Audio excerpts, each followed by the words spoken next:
everybody! Bimerau is here!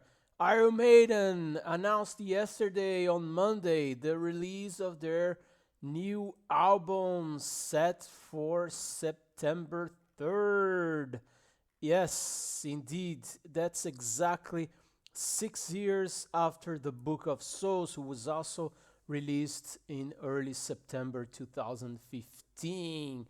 So the new album is called Senjutsu and is their 17th studio album.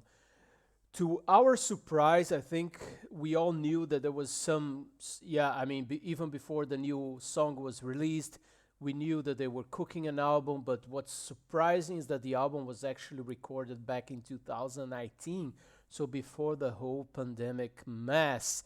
And of course, the pandemic and the delays of the Legacy of the Beast tour have led to the delays on the release of the album. But now we are getting it in September 3rd. Senjutsu actually means something like tactics and strategy. So it's quite related to war, I think, in that sense, because the cover have this Eddie Samurai that we saw already on the video of the writing on the wall, but here in full in this new album.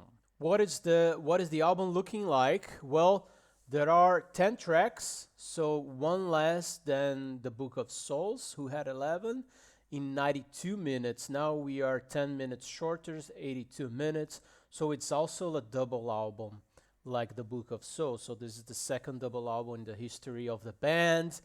And what is also not surprising but quite expected, but they are doubling down on the long songs compared to the previous records. So here we have only 3 songs below 7 minutes and 3 songs above 10 minutes. So that's quite unique, even compared to the Book of Souls.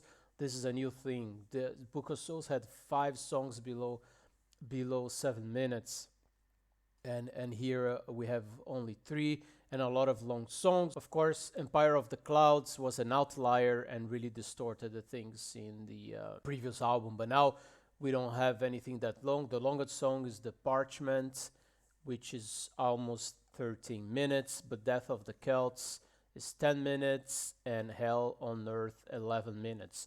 All those long songs, also Lost in a Lost World, 9.5 minutes. 4 songs from Harris alone. So those 4 long songs are from Harris alone.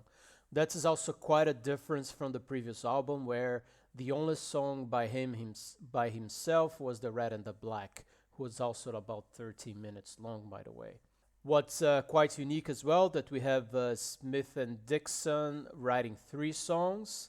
I think they never had more than 2 songs in an album, of course, except for the solo albums from Bruce. So we have, of course, the writing on the wall that we already know from the video, and then Days of Future Past, which is only 4 minutes.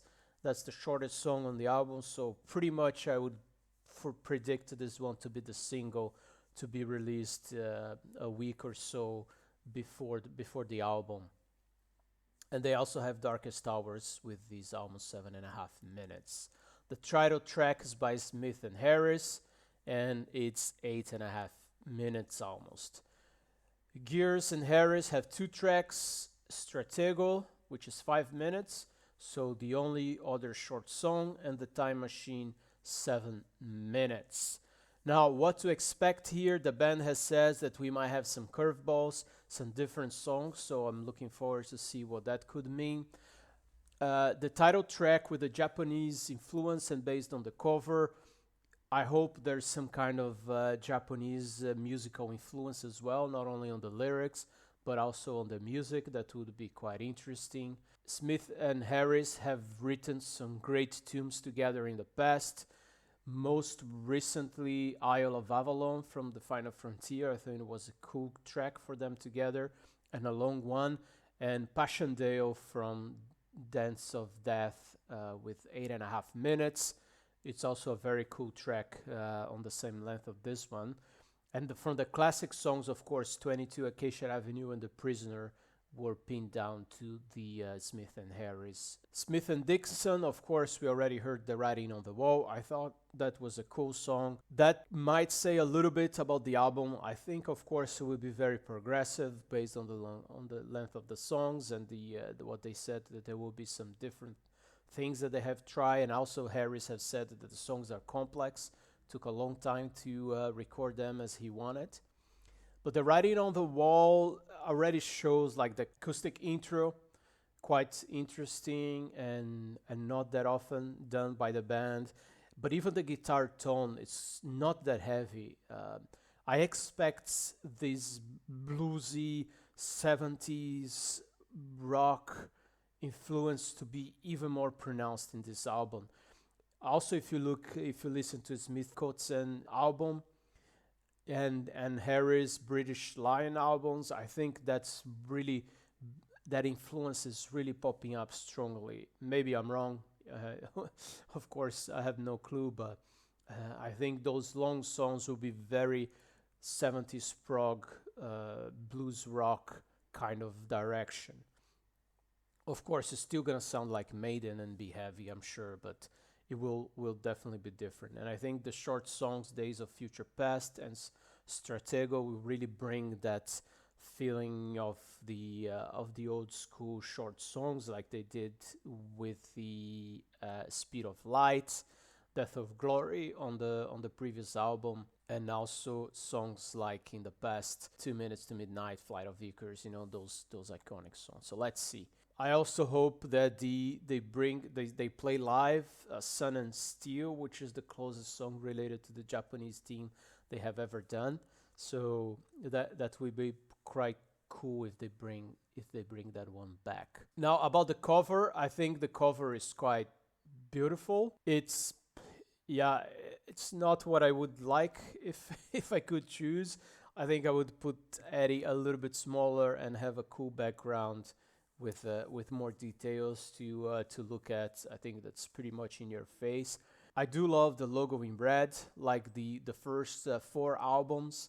The first four studio albums were in red, and I think that's quite iconic. They moved away during Power Slave, Somewhere in Time, and Seventh Son. They got back to it in No Prayer for the Dying, and then all those years, all the way up to the Final Frontier, where they had it again in red. And now after Book of Souls, this red one again, and it's a different red because it's a bit metallic. So I do like that. The cover reminds a lot of Made in Japan, which was a live EP with the Paul Dayano, which is a pretty cool cover as well. So here is a more modern look of that, I guess. The Japanese characters on the right side basically mean the same as the left side, so Genjutsu, so the title of the album. It's okay, but it's not my favorite Eddie. I think it's too dominant. I do like the black background, but it would be good to have some details. And also, yeah, I would love to see Derek Riggs drawing again the cover. I think it looks too much like a CGI Eddie. It's better than the Book of Souls and the Final Frontier, but definitely not as good as Derek Riggs up to the Seventh Son of a Seventh Son, of course. The album was recorded in the same studio as the Book of Souls with the same producer, Kevin Shirley, so I think we can expect that will sound pretty much similar to the Book of Souls. There's no reason to believe there will be that much difference from that. Yeah, I think that's it. I'm looking forward really to listen to this album. It's one of my favorite bands, so I'm happy with this announcement, and I'm pretty sure I'm gonna pre-order tomorrow the vinyl. And I think a lot of people will, of course, complain, but for me, it's not a problem because I love prog rock from the 70s. I love the direction of all the albums since Bruce's return, maybe except a bit less Dance of Death, but overall, I do love the long songs. I thought the Red or the Black, which was a Harry song on the previous album, was one of the best on the albums, and he wrote four on those lines for this album.